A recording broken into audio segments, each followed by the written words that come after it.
Your recipients notice your brand the moment an email lands in their inbox, and that first impression shapes how your communication is perceived. Let's see how you can set up branded email sending in Sign made easy. So, from the Sign Setup tab, we'll open General Settings to begin the configuration. Here, we enable the branded email sending option to activate this feature for your organization. Once that's enabled, we move ahead and enter the SMTP details to connect the system with the email server and ensure emails are actually sent from your business domain. After that, we configure the security settings based on the email provider so the connection stays secure and your emails are protected during transmission.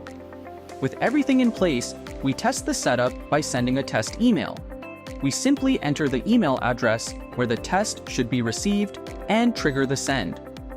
If the email comes through successfully, it confirms that your branded email setup is working correctly and ready for use.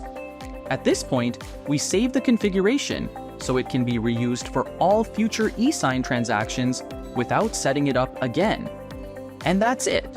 Your business emails are now fully configured to reflect your brand and ensure secure, reliable communication across every document you send.